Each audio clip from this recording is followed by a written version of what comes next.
My name is Jane Goodson, and 5 months ago, I thought my career at Alert Technologies was over. I was sitting in my cubicle, watching my supervisor Carl Brennan walk past my desk like I didn't exist, heading to the quarterly planning session. The same session I'd helped prepare materials for. The same session where my project proposal sat waiting. "We need bolder voices than yours," he'd laughed when I asked about attending. The words hit like ice water. "This is for the big players, Jane. Maybe next time." I kept quiet. I always kept quiet. But sometimes, staying quiet teaches you things that loud voices never hear. Let me back up 6 years. When I started at Alert Technologies, I was fresh out of college with a computer science degree and dreams bigger than my confidence. The company specialized in logistics software for major retailers, and I was thrilled to land a position as a junior systems analyst. Alert occupied 3 floors of a gleaming office building in downtown Portland, Oregon.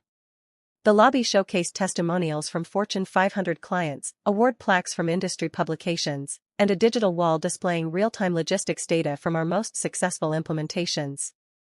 Walking through those doors every morning felt like stepping into the future of commerce.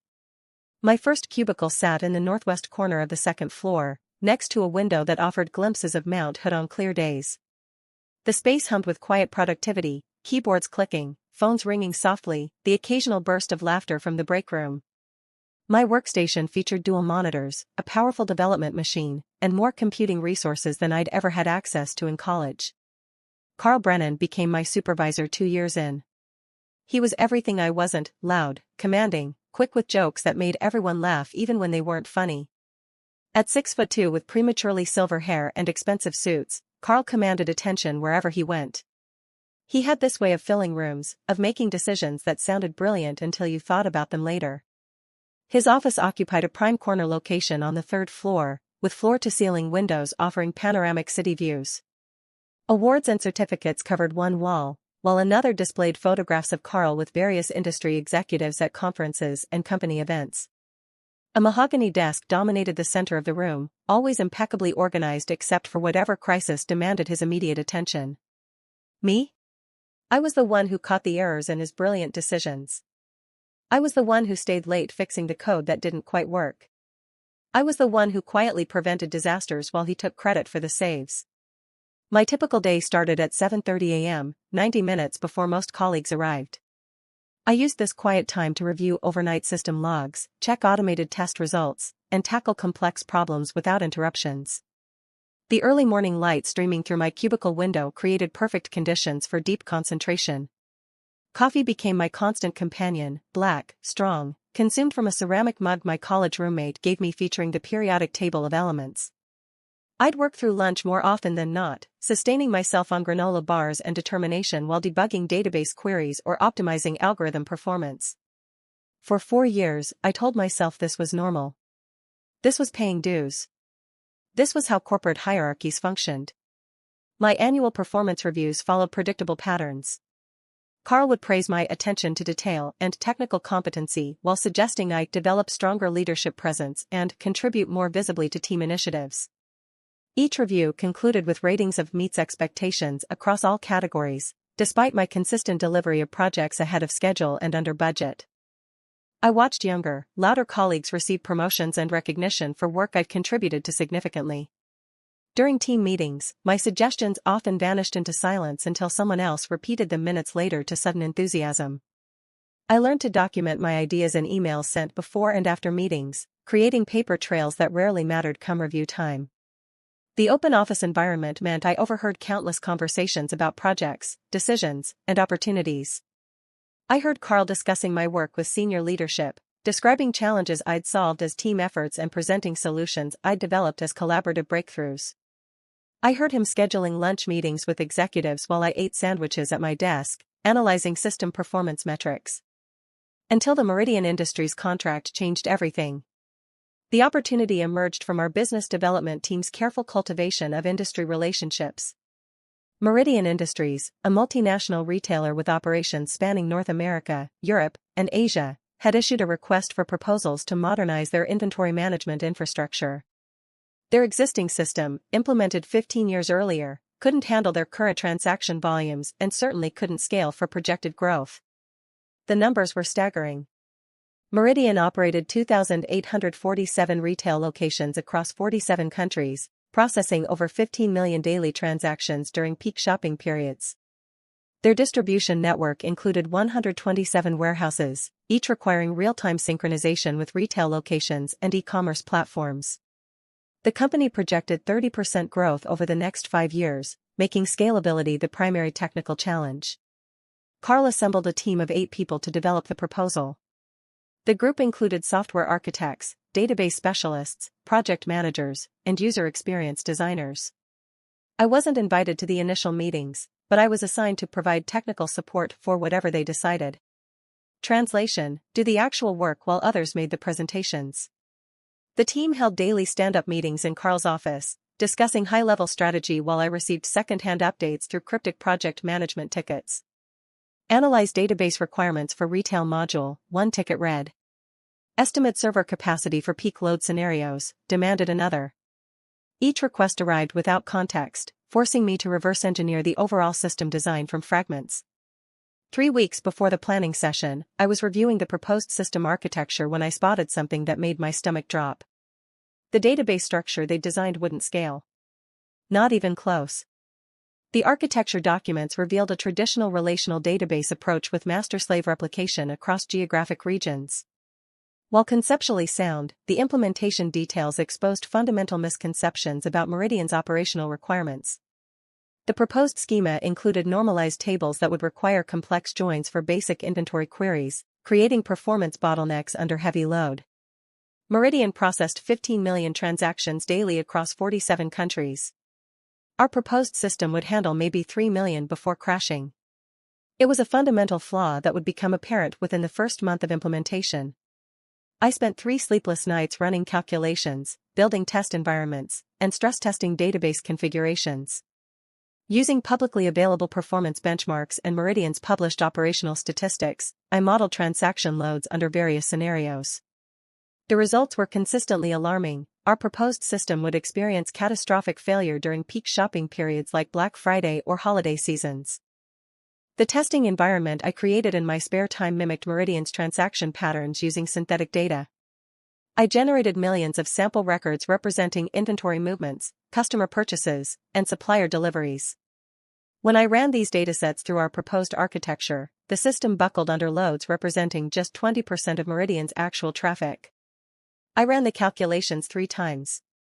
I built test models. I stress-tested every component. The numbers didn't lie, our proposal was a disaster waiting to happen. I scheduled a meeting with Carl immediately. His assistant, Margaret, squeezed me into his calendar between a vendor call and a client lunch. The 15-minute slot felt inadequate for explaining the magnitude of the problem, but it was better than nothing. The database can't handle their transaction volume, I explained, spreading my analysis across his desk. Printed reports, performance graphs, and architectural diagrams covered his mahogany surface like evidence in a criminal case. We need to redesign the core architecture or we'll face system failures from day one. Carl barely glanced at the papers while simultaneously checking his phone and reviewing meeting notes. His multitasking suggested my concerns ranked somewhere below email and lunch reservations on his priority list. Jane, I appreciate your attention to detail, but sometimes you need to see the bigger picture. Our architecture team knows what they're doing. But the math, I gestured toward the performance projections showing clear failure points. The math is fine. Trust the process. The dismissal stung more than usual because I'd invested so much preparation in that moment. Hours of analysis, dozens of test scenarios, and carefully prepared explanations, all swept aside without genuine consideration. I gathered my documents while Carl returned to his phone, already moving on to more important matters. I tried again the next day, this time with more detailed projections. I'd refined my analysis overnight, adding comparative benchmarks from similar implementations and best practices from industry literature. The updated report included specific recommendations for addressing each identified bottleneck. Carl's response was shorter: "We're moving forward as planned." By the 3rd attempt, his patience evaporated entirely. "Jane, if you can't support the team's vision, maybe you're not the right fit for this project." The threat hung in the air like smoke from a burned bridge. I understood the subtext: stop questioning decisions or face professional consequences. For years of careful career building could disappear if I pushed too hard against his authority. So I stopped trying to convince him. Instead, I started preparing. Every evening after work, I redesigned their entire system.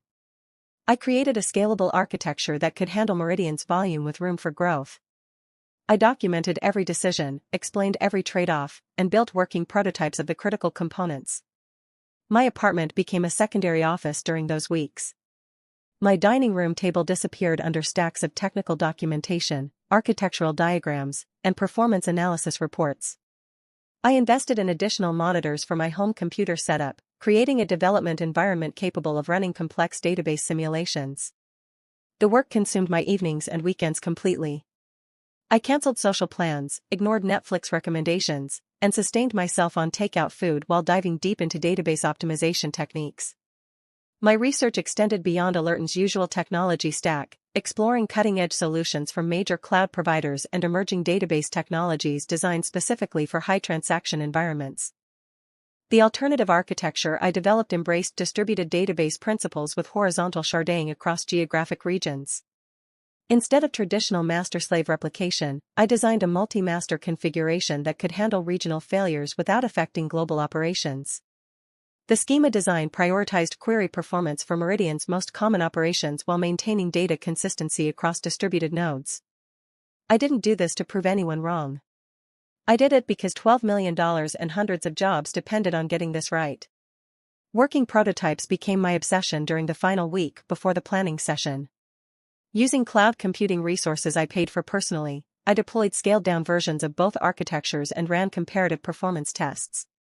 The results vindicated my concerns. Carl's approach failed spectacularly while my alternative handled projected loads with capacity to spare. The night before the planning session, I finished the complete alternative proposal. 47 pages of clean, efficient solutions to problems Carl's team hadn't even recognized yet. The document included executive summaries for business stakeholders, detailed technical specifications for implementation teams, and comprehensive cost analysis comparing both approaches. I'd structured the proposal to match Alerton's standard format, making it immediately familiar to anyone reviewing our Meridian submission. Then came that morning. Carl walking past my desk. The casual dismissal. The laughter about bolder voices. I watched through the conference room's glass walls as 8 people spent 4 hours finalizing a proposal that would destroy our company's reputation. The meeting included animated discussions, confident presentations, and satisfied nods from participants convinced they'd created something remarkable. Carl dominated the conversation, gesturing enthusiastically while explaining architectural decisions that would cripple Meridian's operations within weeks. During breaks, team members emerged looking pleased with their progress. I overheard fragments of conversation about presentation slides, client demonstrations, and implementation timelines. Nobody discussed transaction loads, database performance, or scalability limitations, the fundamental technical requirements that determine success or failure. I went home that evening with a decision to make. I could stay quiet, let the proposal move forward, and watch Alerton lose the biggest contract in company history. Or I could risk everything on one conversation with someone who might actually listen. The weight of that choice followed me through a sleepless night. I paced my apartment, reviewing the alternatives and their probable consequences. Staying silent meant protecting my job while potentially destroying the company. Speaking up meant risking Carl's retaliation while possibly saving hundreds of careers. I chose option 2. The next morning, I requested a meeting with Helen Cartwright, our Chief Technology Officer. Helen had joined Alerton 18 months earlier, recruited from a major technology company to modernize our engineering practices and expand our technical capabilities. She had a reputation for being direct, analytical, and impossibly demanding. She also had a reputation for listening to anyone with data worth hearing. Helen's office reflected her engineering background, whiteboards covered with architectural diagrams, bookshelves filled with technical references, and dual monitors displaying code repositories and system metrics. Unlike Carl's showpiece office, Helen's workspace prioritized functionality over appearance. The atmosphere felt more like a research lab than an executive suite. "You have 10 minutes, she said when I knocked on her office door at 8 a.m. sharp. "Make them count." I spread my analysis across her conference table and started talking. The presentation I'd rehearsed countless times flowed smoothly, hitting key points with precision and clarity. I explained the transaction volume projections, the database bottlenecks, the inevitable system failures. I showed her my alternative architecture and walked through the scalability improvements. Helen listened without interrupting, occasionally making notes or asking clarifying questions. Her technical background meant I could use precise terminology without simplifying concepts for business stakeholders. She understood distributed systems, database sharding, and performance optimization at a level that made detailed explanations unnecessary.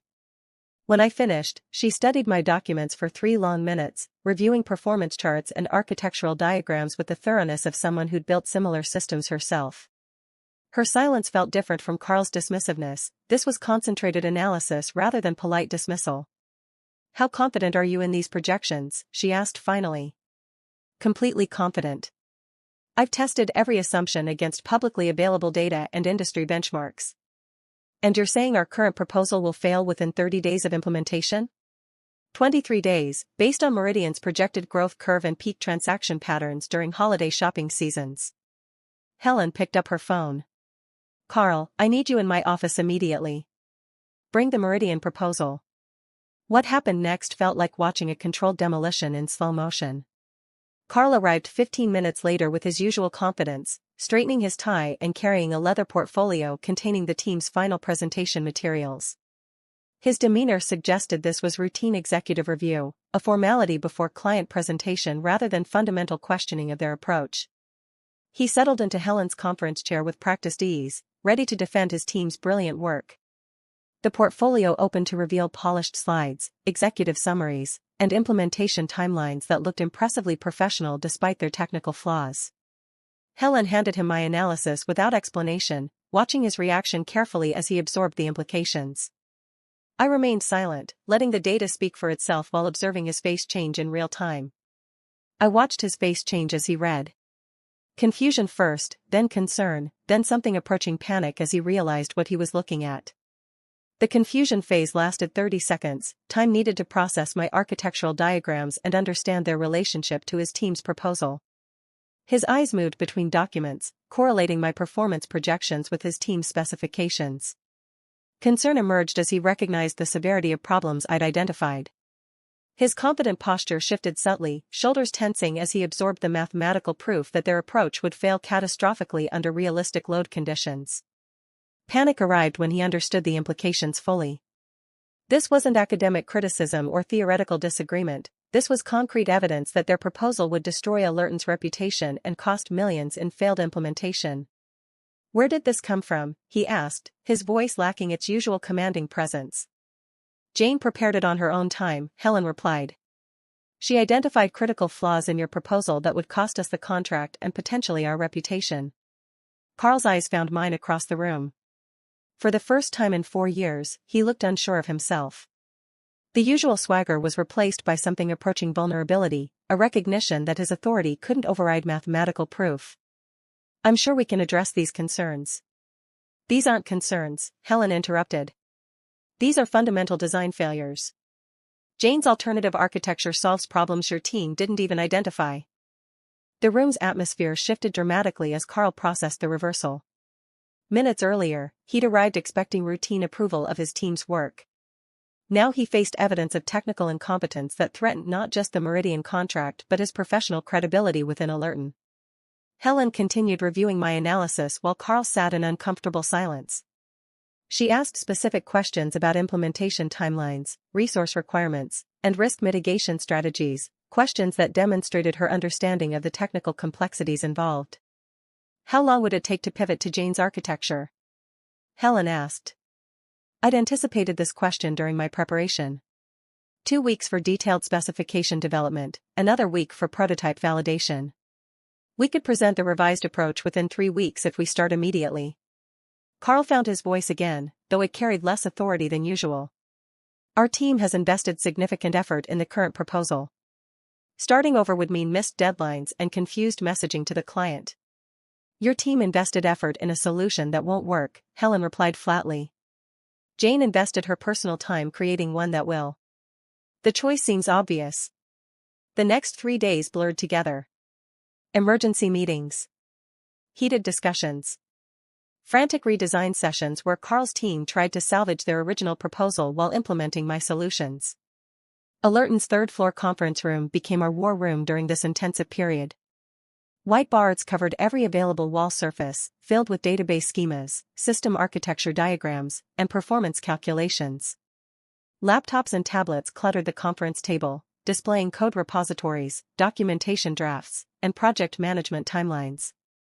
Carl assembled his original team plus additional database specialists and cloud infrastructure experts. The expanded group included Michael Torres, our senior database administrator, Susan Walsh, lead cloud architect, and Danny Kim, head of performance optimization. Each brought specialized expertise to address specific aspects of the redesign challenge. The first day focused on understanding my alternative architecture. Team members studied my documentation, questioned design decisions, and tested assumptions using their own analysis tools. Initial skepticism gradually transformed into grudging recognition as they validated my performance projections and scalability calculations. Michael Torres proved particularly valuable during these technical deep dives. His decade of database administration experience helped translate my theoretical designs into practical implementation strategies. He identified potential bottlenecks I'd missed while confirming that my overall approach would handle Meridian's requirements effectively. Susan Walsh contributed critical insights about cloud infrastructure costs and deployment strategies. Her analysis revealed that my distributed architecture would actually reduce operational expenses compared to Carl's centralized approach, providing additional business justification for the change. It wasn't working. Every attempted fix created new problems. Every compromise weakened the overall system. The hybrid approach Carl's team attempted involved grafting elements of my scalable architecture onto their existing foundation. This created architectural inconsistencies that compounded rather than solved the original problems. Database queries required complex routing logic between old and new components, introducing failure points that negated the reliability improvements. Integration challenges multiplied as the team tried to maintain compatibility with Meridian's existing systems while implementing modern distributed database technologies. Each compatibility requirement added layers of complexity that threatened system performance and maintenance overhead. Project timelines stretched as the team discovered that meaningful architectural changes couldn't be implemented piecemeal. The interconnected nature of distributed systems meant that partial implementations often performed worse than either complete approach, creating unacceptable risks for a client of Meridian's importance. On Thursday afternoon, Helen made the call. "We're scrapping the original proposal. Jane, your architecture becomes our primary recommendation. Carl, your team will support Jane's implementation plan." The announcement came during an all-hands meeting in the main conference room, attended by everyone involved in the Meridian project. Helen's decision carried the weight of executive authority, transforming my alternative proposal from personal initiative into official company strategy. Team members reacted with mixed emotions: relief at having a viable technical solution, frustration at weeks of wasted effort, and uncertainty about changed roles and responsibilities. The power dynamics that had governed our team interactions for months shifted fundamentally as my technical leadership became formally recognized. Carl accepted the decision with professional grace, though his disappointment was obvious. His team had invested significant effort in their original approach, and starting over represented both personal and professional setback. However, Helen's technical analysis left little room for argument about the necessity of change. That's when Carl stormed into my cubicle. The transition wasn't immediate. Thursday's meeting concluded with plans for an orderly handover of project leadership and timeline development for the revised proposal. Carl seemed to accept the situation, participating constructively in discussions about resource allocation and client communication strategies. Friday morning started normally. Team members began adapting their work to support my architecture while I prepared detailed implementation specifications. The atmosphere felt collaborative despite underlying tensions, with everyone focused on delivering the best possible proposal to Meridian. Then, around 2:30 p.m., reality set in for Carl. "Why is the whole team confused?" he shouted, loud enough for half the floor to hear. "They can't understand your documentation. Your system is too complex. We're going to lose this contract because you had to be the hero." His face was flushed red with anger and embarrassment. The professional composure he'd maintained during Helen's announcement had evaporated, replaced by raw frustration at his loss of control over the situation. The bullpen went silent. 23 people stopped working to watch this explosion. Keyboards stopped clicking, phone conversations paused mid-sentence, and even the perpetual hum of the air conditioning seemed to quiet in anticipation of what would happen next. Our coworkers' reactions varied widely. Some appeared shocked by Carl's public outburst, while others seemed unsurprised by his inability to handle professional setbacks gracefully. A few senior developers exchanged knowing glances, suggesting this wasn't Carl's first display of poor emotional regulation under pressure. For 4 years, I would have apologized. I would have offered to simplify everything. I would have found ways to make his failure feel like my mistake. The old Jane Goodson would have absorbed his anger, accepted blame for the team's confusion, and worked overtime to make everyone comfortable with the technical changes. I'd spent years smoothing over Carl's mistakes and shielding him from the consequences of poor decisions. Not this time. I stood up slowly, meeting his eyes with a calm I didn't know I possessed. The physical act of rising felt symbolic, no longer accepting a subordinate position in this relationship. Carl, your team is confused because they spent 3 weeks building a system that wouldn't work. My system seems complex because it actually solves the problems Meridian hired us to solve. If your team needs help understanding scalable architecture, I'm happy to walk them through it step by step. My voice remained steady despite the adrenaline coursing through my system. Every word was chosen deliberately, acknowledging his concerns while firmly establishing the technical reality of our situation. His face went red. You think you're smarter than everyone else? I think I'm prepared, I interrupted. I think I did my job. And I think Meridian deserves a system that won't crash on day 23. The interruption felt powerful, a clear break from years of deferential behavior. I wasn't being disrespectful, but I was refusing to accept undeserved criticism about work I'd done properly while his team produced flawed results. The silence stretched uncomfortably long. Carl seemed stunned by my response, unprepared for pushback from someone he'd grown accustomed to intimidating. Our colleagues watched this confrontation with fascination, witnessing a dynamic shift that had been building for months. Then Helen's voice cut through the tension from across the room. Carl, my office. Now. She'd been observing from the elevator bank, returning from a client call just in time to witness Carl's unprofessional behavior. Her expression suggested zero tolerance for public confrontations that disrupted team productivity and created uncomfortable working conditions. He left without another word, straightening his tie as if dignity could be salvaged. The bullpen resumed its rhythm, though whispers lingered. I stood for minutes after Carl's exit, knowing the confrontation marked an ending, and a beginning. The Meridian presentation loomed. Helen asked me to deliver it personally. Monday brought intense prep with CEO Jeffrey Blackstone, Sales Director Victoria Mills, and Business Development Manager Frank Chin. For the first time, executives treated me as central. Jeffrey pushed on business impact, Victoria guided client strategy, and my answers built their trust. I rehearsed obsessively through the weekend, my apartment buried under specs and backup data. By Sunday night, the flow felt natural: business case, technical design, long-term gains. Tuesday's 90-minute session was rigorous. Meridian CIO Patricia Hammond pressed on migration risks. I laid out phased testing. Lead architect William Foster dissected scalability, and by the end, respected my solutions. DBA Maria Santos drilled security. I detailed encryption and compliance.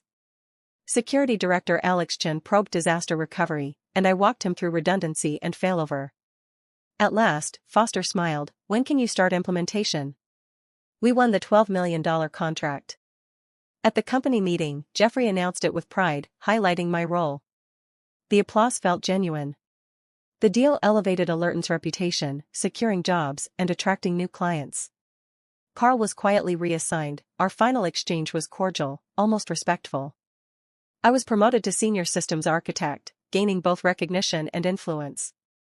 More than the title, the victory lay in proving that quiet competence can outlast loud authority. 6 months later, Meridian's system runs flawlessly, praised for its speed, resilience, and scalability.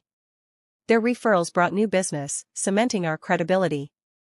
I still prefer listening to talking, but I've learned this: when you have something worth saying, say it.